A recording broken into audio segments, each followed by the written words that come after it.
Brand deals are the #1 way most YouTubers make money. But the thing is, a lot of people are going about them the wrong way. I have made over 6 figures in brand partnerships every single year for about 4 years. And I've decided to sit down in this beautiful YouTube studio, I'm currently in the south of France, and break down the entire process to land brand deals in 2026 as a YouTuber, because the game has changed and I want to make sure you have all the info you need to truly win. All right, we're just going to dive right in and talk about how you can start to create content on your YouTube channel that is going to attract the right brands. Because if we're going to be working with brands in 2026 and beyond, we need to make sure that we're creating a YouTube presence that is enticing to brands. This is a step that a lot of people tend to miss because they kind of hope that if they keep on doing what they're doing, their dream brand will just stumble across them and then the stars will align and they'll get their brand deal. Whilst that does happen to a few lucky handful of creators, for most of us, we need to reverse engineer it and we need to start with our content first. First thing I'm going to want you to do is to write down a list of brands that you want to work with. Now, I want you to split these brands into 2 different groups. One group are your dream brands. So these are like the Adidas, the Nike, the Pradas of the world, right? These are the people who one day you want to work with, but right now you can't quite see a path to working with them. Write them down. On the other side, we're going to write down our realistic brands. These are the brands who you still love and you really want to support, but there's a greater chance that you'll actually be able to land them right now where you're at in your journey. You're probably thinking, okay, Jade, that sounds like a fun little exercise, but how do I know which brands are realistic and which brands aren't? There's actually a simple way for you to figure this out. Whenever you're thinking of a brand and you're trying to figure out which side or which list you're going to put their name on, I want you to look up their current social media activity. What you're looking for in particular is if they are reposting content from other creators. If they're doing this, this is a sign that they're working with these creators, right? So do a bit of stalking, look at that creator's profile and see if they're in a similar journey, create similar style content to you. So you want to answer 2 questions. This creator who's being featured on your dream brand's Instagram channel, are they a similar size to you in terms of following and engagement, right? The other question you want to ask is the quality of their work of a similar quality to yours? If the answer is yes, then you found a brand who is likely to work with you because we now have evidence that they've worked with creators who are similar to you in the past. Those are the brands you write down on the realistic list. Now that you've got the list of your dream brands and your realistic brands, I'm going to need you just to put the dream brands list to the side. The dream brand list is more of like a manifestation exercise because what we're not going to do is waste some time trying to get Prada's attention. We're going to be focusing on the realistic brands first. Now that you've got that list written down, I want you to study the content that they currently share on their channels, right? I want you to write down any similarities you're noticing. Do they tend to share content about a specific subject, for example? Maybe there's a fitness brand that you love and you notice that they actually like to talk about recipes and healthy eating very often. You basically want to spend some time just analyzing all of these realistic brands' content. Doesn't matter the platform you're looking at, Instagram, TikTok, YouTube, whatever, and make some notes about what you're noticing. The reason why we're doing this is because we want to reverse engineer our content. Now, I want to be very careful and say that what I don't want you to do is completely change your strategy and change who you are as a creator in order to attract the attention of this brand. But there are some tweaks that you can make to your future YouTube content to ensure that this brand could actually envision their product or their service on your channel. Let me give you an example. Let's say you're a beauty creator and you wrote down a skincare brand that you want to work with. When you've studied this skincare brand's content, you notice that they tend to showcase their product in real life environments. So they're not about their aesthetic, like cinematic shots. They're more about showcasing how their moisturizer could be used on the tube or on the go, right? They're more about how people integrate their products in their day-to-day lives. That's an amazing piece of insight because you can keep that in mind the next time you film a vlog. Maybe you purposely include a clip in your next vlog where you're showing how you use your skincare as part of your day-to-day life. Do you see how that small change doesn't actually change who you are as a creator or even the theme of your content? It just allows you to create content that this brand could easily imagine their products being included with, right? And it's important to note that I'm not saying in this content you have to be featuring that exact brand's products. It could be anyone's products, which is simply showcasing how you can integrate any beauty product as part of your day-to-day routine. Got it? Good, let's move on. Now that you've started to create content which reflects the style of those dream brands that you want to work with, we need to move on to the next stage to actually getting these brand deals. There's 2 different ways we can do this. We can either use an inbound strategy or an outbound strategy. Now, inbound is when a brand comes to you. Outbound is when you go and get that brand, right? You go and pitch. Let's talk about inbound first because you've actually already done half the work. The first thing you need to do to get brand deals to come to you is to create content that reflects those brands. So you're already doing that. The next thing you're going to want to do as a YouTuber is to set up your media kit inside YouTube Studio. Studio. Now, some context. YouTube have this tool called Creator Partnerships, and it's basically like an inbuilt system which should make it easier for brands to find creators they want to work with, right? Now, don't stress, there's not much you need to do in order to really leverage this tool. What you will need to do is head into your YouTube Studio, click on the Monetize tab, and then click on Media Kit. You want to make sure that you've set your Media Kit up inside YouTube Studio. It literally takes like 2 clicks, because what this will create is something like this. This is essentially a built-in Media Kit that brands will see when they're looking to partner with creators like me. They can straight away see all my key stats, what my audience demographic is, all the kind of information they would need. So once you've set that up, and keep in mind, you do need to be part of YouTube's partner program in order to have access to this tool. But by setting this up, you're making it so much easier for brands to find you as a YouTuber. The other tactic that we need to talk about when it comes to inbound brand partnerships, so remember we're talking about getting brands to come to you, is to basically peacock. I don't know if this is like the right, I feel like this works, like peacocking, right? Like you're trying to show off and get a brand's attention. One of the ways that you can do that is by mentioning their brand, featuring their products or their services organically. Now, I know what you're thinking, but Jade, doesn't that mean I'll be working for free? Kind of. Hopefully the brands that you want to be attracting, right? These are brands that you already love. I'm hoping you already have their products or you already use their services. So naturally mentioning them in your organic content shouldn't feel too difficult. And when you do that, I want you to tag them. I want you to send links to your YouTube video to them via DM and be like, hey, by the way, I mentioned you 2 minutes into this video. Here's a link. Take it one step further. If this is a long form video, when you go to get the share link to DM them, make sure you click the option to set a specific time of the video to start when they open up that link. If you follow the steps on the screen, you'll be able to do what I'm talking about. By selecting this option, it will mean that the first thing they see when they open up your YouTube video will be the part of the video where you mention them, right? Make it as easy for them as possible. Even if they don't respond to your DM, please know that I've had conversations with Adidas, Disney, and L'Oreal, and they all said that one of the ways that they find creators is by monitoring who is naturally mentioning them. And one last thing before I get off this absolute hill that I'm on, brands have access to tools which allow them to monitor who is talking about them without you even tagging them. It's called social listening. So if you're thinking, I'm going to do all this work and no one's going to know that I've even mentioned them, you're wrong. They will know, especially if you do it enough. All right, so we've spoken about all the different ways that you can attract your brand deals, inbound. Now let's move on to outbound, which is personally one of my favorites. Most of the brand deals that I got in the first couple of years of my journey were through these outbound tactics, right? I didn't wait for the brand to come along. I rolled up my sleeve and I went and got that brand partnership myself. By the way, I know I've broken my nail, so if you keep on seeing this, just ignore it, okay? No, you didn't. You didn't see it. One of the best ways to get brand partnerships is to pitch to brands. Now, I know that a lot of the time you're going to be pitching and people won't be responding. I get that, but you don't need everyone to respond. You just need a few to respond in order to actually get some brand deals, which can set you off on such a great trajectory. When it comes to your pitch, I want you to include these 6 elements. These are, in my opinion, the elements to a perfect pitch. First up, you want to mention your audience, right? Remember, when a brand is working with you, they're not working with you just to get a connection to you. I mean, I know that might be hard to hear.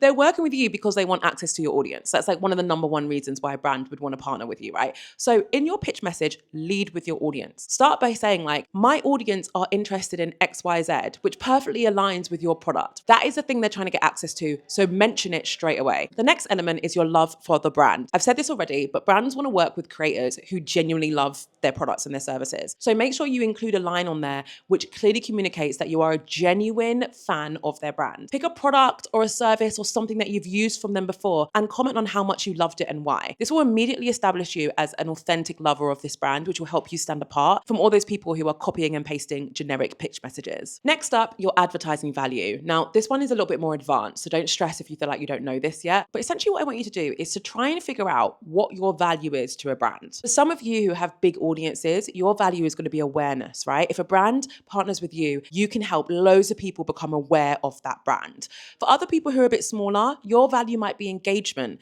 Maybe your audience is small but mighty. So you lead with, hey, this is how many comments I get, how many shares I get on my YouTube videos, right? For others, it might be credibility. That was actually mine in the early days when my audience was a lot smaller. I would lead with the fact that I have a degree in marketing. I worked in marketing for 8 years. So if you partner with me, you're partnering with someone who is credible within this space. You might be an accountant talking about finance. Lean on the fact that you're an accountant because that is what gives you your credibility. Or your value might be that you just create incredible content, really high quality, beautiful content. So you focus on that. Pick one of those, include that in your pitch. The next element is your impact. This is when we want to try and get like a stat or a number, because most of the time, like brands zero in on that. To go into your YouTube analytics and find a stat that you're proud of. Maybe your click-through rate is 5% or above, because that's a great click-through rate. Maybe you got 100,000 impressions last month. Maybe you got 10,000 views on your last video. Find a stat that you're proud of, include that in that part of your pitch. Then it's your idea. This is what really helps your pitch stand out, right? Think of a concept, something that you would create as part of the partnership, summarize it in one line and include it in the pitch. This will show the brand that you're serious about working with them, and also it makes it an easy yes for them to agree to work with you. And last but not least, your CTA. This stands for call to action.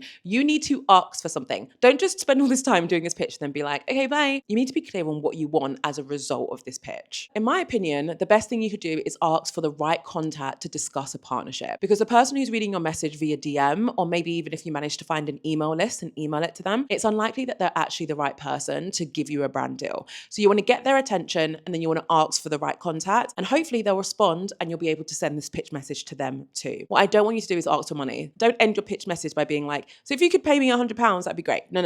We need to convince them of your value first before you start talking about money. By the way, I have a private creator community over on Discord, and every single month, me and my team scour the internet to find the best brand partnership opportunities available to creators, and we share direct links with you so that you're able to apply and get brand deals. When I say we scour the internet, I mean we scour it. We look literally everywhere, and we make it so easy for you to find your next brand deal and to also know which brands are actually recruiting creators. So if you want to check that out, you can get a free trial via the link in my description. Okay, so now hopefully you've got a brand on the hook, right? Whether you used the inbound strategies or the outbound strategies, hopefully you're now in conversation with a brand who's convinced of your value and potentially wants to work with you.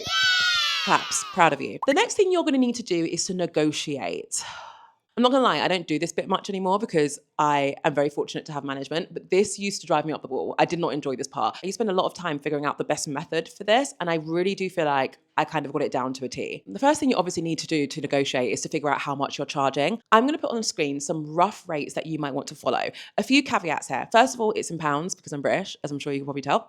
Secondly, these are so rough. I actually hesitate to give numbers at all because they can really vary depending on how engaged your audience is, depending on how many views that you get. Like there's so many different variables, but if you need a rough guide, you're welcome to use that. So once you've got a rough idea of how much you want to charge for this sponsored segment in your YouTube video, I want you to share this with the brand. Now, if the brand accepts it straight away, as happy as I am for you, it might be a sign that the next time you negotiate, you might want to go a little bit higher, because often what you want is for a brand to push back a bit and then you negotiate and meet in the middle, right? So if they accept it straight away, you might want to up it ever so slightly the next time you work with a different brand. Now, if they don't accept it straight away, then that's when the negotiation begins. The first thing you need to do is identify the balance of power, right? If this was an inbound brand deal, like they came to you, you've got a bit more power here to really hold firm on the fee that you've pitched. If this was outbound and you went to them and pitched them, you have slightly less power. You should still negotiate, but you should probably be a bit more willing to reduce your rate slightly and maybe meet in the middle. One of my favorite things to do when I was negotiating my brand deals is to use the gold, silver, bronze method. This is when you go back to a brand and say, I totally understand that the fee is out of your budget at the moment. Here is a breakdown of 3 different concepts or 3 different types of content I can create for you, and here are the different prices associated with it. What you then do is you have the gold idea, which has your original fee on it, and it's your best idea, and it's the one that they're probably going to want. You then come up with a slightly less good idea that requires a little bit less work from you, and therefore it's a bit cheaper. That's your silver idea. And then there's your bronze idea, which is very easy for you to do and is the cheapest option available, right? When you send that to them, 9 times out of 10, they'll see the gold option and they'll be like, oh, we'll just find the budget and we'll go with the gold option, right? That's why the gold, silver, bronze is super valuable, because even if they go for the silver, then yes, you're making less money, but actually it should be less work for you. So it should kind of balance out anyway. The most important thing to keep in mind when it comes to negotiating is that you need to have a win-win mindset, right? You've got to go into negotiation trying to find an outcome that is a win for everyone. You don't want anyone, including yourself, to leave that scenario thinking, oh my God, I've been ripped off. Do you know what I mean? That's not going to breed long-term partnerships. Okay, so now you've got your brand deal, you're happy with the fee, and you're ready to go to contracting phase. Now, it's very important for me to note that I'm not a lawyer. I don't know if you could tell. If you really want to get to grips with your contracts, I do recommend contacting a lawyer and asking them to look through your contracts. That is like the blanket recommendation that I definitely have for you. Now, even if you do that, it's still important that you understand how contracts work and you know and understand the key terms and clauses. Let me run through a few of these for you. First up are the deliverables. This is literally the content that you need to create as part of the contract. Always check it, always make sure it's aligned with what you agreed. So if you agreed to do 2 YouTube videos, make sure it says 2 YouTube videos and not 2 videos and a short, right? Make sure that's correct. You'll be surprised how many brands try to slip like extra deliverables in there. Next up is usage rights, sometimes called content rights. This is basically when a brand wants the ability to use your content beyond your channel. The baseline thing that brands will want is organic social media usage. This will give them the ability to use the content that you've created and to share it on their own social media channels just organically. I personally think that's what everyone should be agreed to because this is the basic thing that brands would want. The next level is paid social media use, and this is becoming very common. This is when a brand is able to use the content that you created but put spend behind it. So basically they boost it, and this allows them to run ads with your content. This is when you need to start charging more. Anything from 25% to 100%, which is double, right? That's how percentages work. Honestly, anything between that bracket, you pick a number and you go for it and you back yourself, you need to be charging. And that, honestly, that ratio is just when we're talking about them wanting paid usage rights for 4 weeks, right? The longer time period that they want it for, the more money you can charge. And then for some brands, they want like worldwide usage across every single media format. This is when you need a lawyer. When a brand is trying to push for that, you need to be doubling, quadrupling your fee if that's what they want. And you need to be very specific about how long they have that access for. Exclusivity is another one that you want to look out for because this will prohibit you from working with that brand's competitors. So if you've got a brand deal with MAC, they might not want you to work with NARS for a few months. Now, I personally agree to exclusivity for usually about 6 to 8 weeks. Anything longer than that, you have to really sit and think about if it's going to have a negative impact on your income in the future. If you are a beauty creator, for example, I wouldn't even agree to 6 weeks because at the end of the day, the main brands you're going to work with are beauty brands. So if you agree to a contract, which means you can't work with another beauty brand, who are you going to work with? So every scenario is going to be different depending on who you are as a creator. So just really think about that before you agree to anything. Okay, so once you're happy with your contract and you've signed it, and by the way, always make sure you get a copy of the contract that is signed by you and the brand, right? And keep that on file. We can move on to actually creating the sponsored content. I really am covering all bases here. Most brands are going to give you a brief and it's going to make it very clear what they expect from you through this content. Make sure that whatever you create is still in line with your normal style, right? Because the brand is working with you because they trust what you create and they love what you create. So remember that and don't lose that. Otherwise, the content won't perform as well. When it comes to your first time working with a brand, try and create the content earlier than the deadline. The thing is with content creation is if you get sick or you lose your voice, you won't be able to film. You want to make sure you're avoiding any delays and filming and producing the content as soon as you can. When it comes to you sitting down and filming, always make sure that there are no logos in the shot. Like for example, I'd never be able to film here. There's YouTube logos everywhere. You have to make sure you're not wearing anything that has a logo in it. And you also have to make sure that there's no images in the background that you don't own the rights to. So those photos on your wall, they're beautiful, but if you don't own the rights to them, a brand could reject the content because they might get in legal trouble if they then use your content to promote their own brand because they don't own the rights to the photos in your backdrop. And logos are intellectual property, so they can't share promotional content that includes another brand's logo. So be careful with this because a lot of people slip up on this and it can cause so many issues. So now you've created the content, you've submitted it to them, they've approved it, it's good to go, it's live, you've been paid, the world is good again. You would think that you're done, but you're not. There's one last thing we need to talk about, which is how you turn that into a long-term brand partnership. This is really where the stability comes from as a creator. Most of the brands that I work with now, I'm on like 6 to 12 month deals, which allow me to forecast and know the minimum amount of money I'm going to earn every single month for a good chunk of time. So you want to be aiming for these long-term brand deals. In order for you to unlock these, I want you to use the REP model. That's REP. R stands for relationship. This is the relationship between you and the brand. Reach out to them regularly. If you can try and schedule a call once the content is live to discuss learnings and how they felt about it, amazing. That gives you a great opportunity for you to establish a relationship with them. And if you haven't been able to do that, that's fine. Check in with them and keep that relationship going even when you're not in contract to create anything for them anymore. Then you have the E. The E stands for evidence. Something that I used to take pride in the early days are these documents that I used to create for my brand partners. I'm saying used to because in all honesty, I don't do it anymore, but it massively helped me in the early days of my career. These are reports that I used to create back in my agency days, right? So I just carried it through as a creator.